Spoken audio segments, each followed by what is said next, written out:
এই দেখো, একটা রিসার্চে বলছে 90% হাজবেন্ড তাদের ওয়াইফকে কোনো দোষ ছাড়াই সরি বলে। কেন বলে জানো? কারণ তারা তাদের ওয়াইফকে ভালোবাসে। ভালোবাসে না চাই, সরি না বললে ঘরের মধ্যে একটা অশান্তি সৃষ্টি হবে, সেই কারণে সরি বলে। সরি, সত্যি বলছি, মন থেকে বলি নাই, অন্য মানুষকে ছিলাম তো মুখ ফসকে বের হয়ে গেছে। সরি, সত্যি বলছি, সরি। ভাই আমার বিয়ের বয়স তো পার হয়ে যাচ্ছে, ভালো একটা ছেলে দেখে বিয়ে দিয়ে দেন না। ছোট গিন্নি, যেমন আছো তেমন থাকো, বিয়ে করলে জীবনটা জাহান্নাম হয়ে যাবে। বলেন কি দুলা ভাই, আপনি আমার জন্য এত চিন্তা করেন? আরে ছোট গিন্নি, তোমার কথা চিন্তা করি না, যে শালা বিয়ে করবে তার জীবন জাহান্নাম হয়ে যাবে। এই ময়নার আব্বু, কি হয়েছে বলো? কই যাও? কেন দোকানে যাই, কিছু কইবা? তোমার কাছে কি টাকা আছে? টাকা আছে, তুমি কি আনতে হবে কও? আগে বলো টাকা আছে নাকি। টাকা আছে অল্প। তাইলে আমার একটা আইসক্রিম আনো। কি আইসক্রিম আনবো? আইসক্রিম আনতে তো 30 টাকা 50 টাকা লাগে। অত টাকার তা না, 5 টাকার একটা আনলে হইব। 5 টাকা? হ্যাঁ 5 টাকার আইসক্রিম খাইবা? হ্যাঁ হ্যাঁ, 5 টাকার ডান লইব। আমাদের তো অত টাকা নাই যে অত দামি তা খামো। 5 টাকা টানলে খুশি? হ্যাঁ খুশি।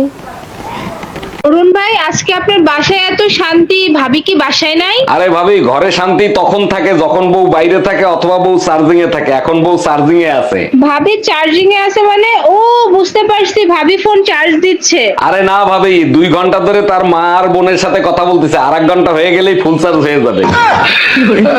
এই শুনছো, পাশের বাড়ির ভাই ভাবিরে বাইন্দা পিটাচ্ছে। মারবে না চুম্মা দেবে? মাঝরাতে কার সাথে জানি দেখা করতে গেছিল, ভাই দেখে ফেলাইছে। চলো তো গিয়ে শুনে আসি কার সাথে দেখা করতে গেছিল। তুমি যাও, আমি যাব না, আমারও দেখে ফেলছে। এই টুম্পা, শুনলাম তুমি নাকি ইলেকশনে দাঁড়াবা, তা তোমারে ভোট দেবে কারা? এলাকার মেয়েদের স্বামী কন্ট্রোল করার পরামর্শ দেই, ওরা ভোট দেবে। মেয়েদের ভোট না হয় পাইলা, পুরুষদের ভোট নেবা কিভাবে? টেনশন নিও না, বেলুন খুন্তি কিভাবে চালাতে হয় সেটাও শিখাইছি। পুরান বউ দেন, নতুন বউ নেন। হ্যালো, আপনাদের এখানে নাকি পুরান বউ দিলে নতুন বউ দেন? জি ভাইয়া, ঠিকই শুনছেন, পুরান বউ দিলে নতুন বউ পাবেন। আচ্ছা, পুরান বউ দেওয়ার পরে কতক্ষণ পর আপনারা নতুন বউ দিবেন আর কত টাকা নিবেন? ভাইয়া 3 ঘন্টার ভিতর নতুন বউ পেয়ে যাবেন, আর 5000 টাকা দিতে হবে। আচ্ছা ঠিক আছে, আমি এক্ষুনি আসতেছি, আপনি ঠিকানা বলেন। New market, Rumpa beauty parlour. এই 5000 টাকা দাও তো, বিউটি পার্লারে যাও, তাড়াতাড়ি দাও। কেন বিউটি পার্লারে যাবা? বিউটি পার্লারে কি করে তুমি কি জানো না? বিউটি পার্লার মানে কি তুমি জানো না? বিউটি পার্লার মানে তো জানি আমি, মহিলা গ্যারেজ। মানে যে জায়গায় মনে করো তোমার মতো ভাঙ্গাচুরা গাড়ি ঢুকে বিএমডব্লিউ হয়ে বাইরে।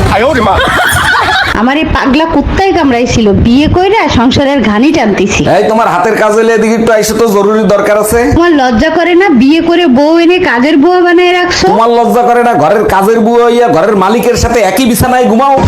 কথায় কথায় বাপ মা তুলে কথা বলো, আমার বাপ মা তোমার সাথে ঝগড়া করতে আসছে নাকি? মোবাইল যদি বারবার নষ্ট হয়, গালি তো কোম্পানি এলাই খাবে, তাই না?